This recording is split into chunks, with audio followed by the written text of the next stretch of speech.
Assalamualaikum warahmatullahi wabarakatuh. Baik, perkenalkan nama saya Saful Bahri, NIM 21002748.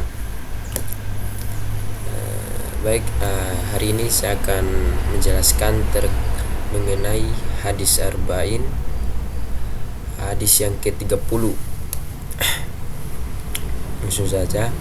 An Abi Tha'labat al-Khushaini Zurthu ibni Nashiri radhiyallahu anhu anin Nabi Rasulullah sallallahu alaihi wasallam qala inna Allah faraidah fala tadayyi'uha wa hadda da'an fala ta'tadu wa harama asya'a fal tantahikuha wasakata an asya rahmatakum ghaira nisyanim fala tabahatsu anha. Hadis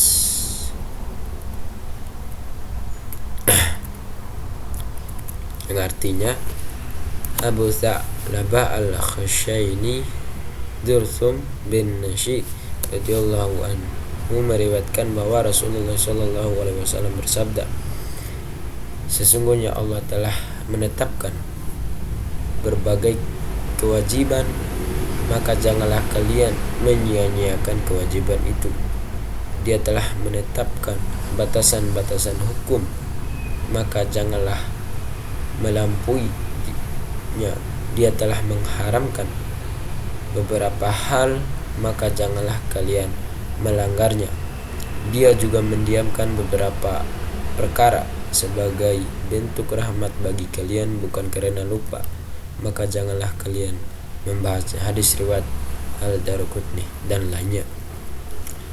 Riwayat hadis ini berporos pada rawi yang bernama Daud bin Abi Hind dari Makhul meriwayatkan dari Abu Tha'labah al-Khushaini. Sanad hadis ini dipermasalahkan disebabkan karena dua hal. Yang pertama, Makhul terkenal sebagai rawi yang gemar meriwayatkan hadis secara terputus atau munqati. Makhul tidak pernah mendengar hadis secara langsung dari Abu Tha'labah. Artinya terdapat perawi yang tidak diketahui yang menjadi penghubung antara Makhul dan Abu Tha'labah. Rawi tersebut bisa jadi lemah, bisa jadi kuat dari sisi periwayatan. Ketidaktahuan terhadap kondisi rawi tersebut menjadikan ahli hadis berhati-hati.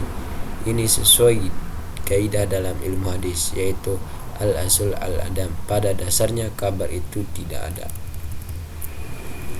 Kemudian yang kedua, terdapat perbedaan riwayat di kalangan perawi dari Daud bin Abi Hind terkait penisbahan hadis ini. Sebagian rawi menisbahkan hadis ini kepada Abu Tha'labah dengan kata lain, berdasarkan riwayat mereka, hadis ini merupakan ucapan Abu Tha'labah dan bukan sabda Nabi sallallahu alaihi wasallam. Sebagian yang ini meriwayatkan hadis ini secara marfu, artinya hadis ini merupakan sabda Nabi sallallahu alaihi wasallam. Imam Al-Darqutni membenarkan riwayat yang kedua. Hadis ini dihasankan oleh Imam Al-Nawawi dan dilemahkan oleh Imam Al-Zahabi serta Ibnu Hajar disebabkan karena hadis ini munqati terputus. Hadis ini memiliki penguat syawahid dari hadis-hadis lain yang memiliki makna serupa. Hadis ini memiliki keistimewaan berupa kedalaman dan kepadatan makna yang dikandung oleh lafaznya yang ringkas. Inilah yang disebut sebagai jawami al-kalim yang telah dianugerahkan Allah kepada Rasulullah sallallahu alaihi wasallam. Ibnu al-Sam'ani berkata, hadis ini adalah sebagai terbesar fondasi agama. Disebutkan bahwa sebagian ulama berkata bahwa tidak ada satu hadis dalam hadis-hadis Rasulullah sallallahu alaihi wasallam yang mengumpulkan fondasi-fondasi ilmu beserta pencabangnya seperti hadis Abu Tha'labah ini. Orang yang mengamalkan isi hadis ini akan meraup pahala dan selamat dari hukumnya. Hal ini karena orang yang mengerjakan kewajiban, menghindari segala yang haram, dan mengikuti batasan serta tidak mencari hal yang tidak perlu diketahui, maka ia telah memenuhi seluruh kriteria keutamaan dan menunaikan hak agama. Hal ini disebabkan karena agama itu tidak akan keluar dari jenis-jenis perkara yang disebutkan dalam hadis ini. Dalam hadis ini disebutkan 4 hal yang hendaknya mendapatkan perhatian oleh setiap muslim. 4 hal tersebut ialah sebagai berikut. Yang pertama, Nabi mewasiatkan agar kewajiban tidak disia-siakan dan dikerjakan sesuai dengan kemampuan. Amalan wajib adalah jalan tol tercepat untuk meraih cinta dan kedekatan dengan Allah Subhanahu wa taala. Allah berfirman dalam sebuah hadis qudsi, "Wa ma taqarraba ilayya 'abdi bi syai'in ahabba ilayya mimma aftaradtu 'alaihi." Yang artinya, hambaku tidak bisa mendekatkan diri kepadaku dengan sesuatu yang lebih aku cintai daripada yang telah aku wajibkan. Hadis riwayat Bukhari. Mengamalkan segala bentuk kewajiban dengan penuh keikhlasan adalah salah satu penyebab keberuntungan dunia akhirat. 2. Batasan hukum. Dalam bahasa Arab, al-had bermakna batas.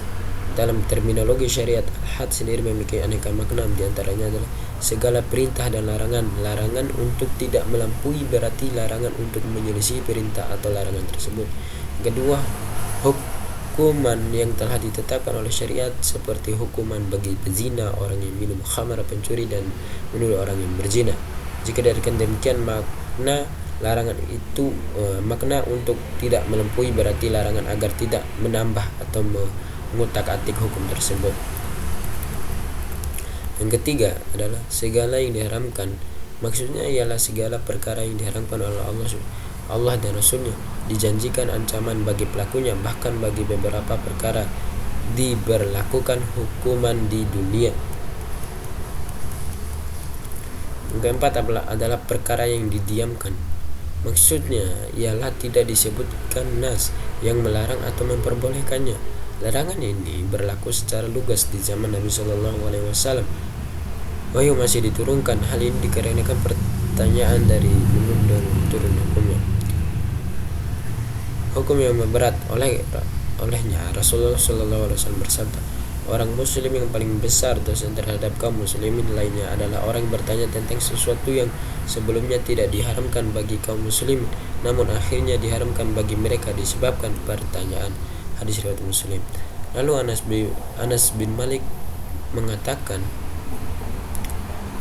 "Kuhina an-nas ala Rasulullah sallallahu alaihi wasallam an syai'i fakana yu'jibuna ayuzi ar-rajulu min ahlil badiyah al-aqilu fayas'alahu wa nahnu nasma'u." Kami dilarang untuk bertanya kepada Rasulullah SAW. Kami suka bila datang orang berakal dari kalangan Arab Badui lantas bertanya kepada Nabi SAW, dan kami pun mendengarkan. Hadis riwayat Muslim. Larangan bertanya yang dimaksud oleh Anas bin Malik ialah bertanya hal-hal yang tidak penting dan tidak mendesak. Allah Subhanahu wa taala berfirman, "Ya ayyuhalladzina amanu la tas'alu an asya an in tubda lakum tasu'kum." Wahai orang-orang beriman, janganlah Anda menanyakan kepada nabimu hal-hal yang jika diterangkan kepadamu niscaya menyusahkan Anda. Quran surat Al-Maidah ayat 101. Nah, perkara yang didiamkan oleh syariat adalah salah satu bentuk rahmat Allah kepada umatnya. Mungkin itu saja yang dapat saya sampaikan. Lebih dan kurang saya mohon maaf. Billahi fi sabil haq fastabiqul khairat. Wassalamualaikum warahmatullahi wabarakatuh.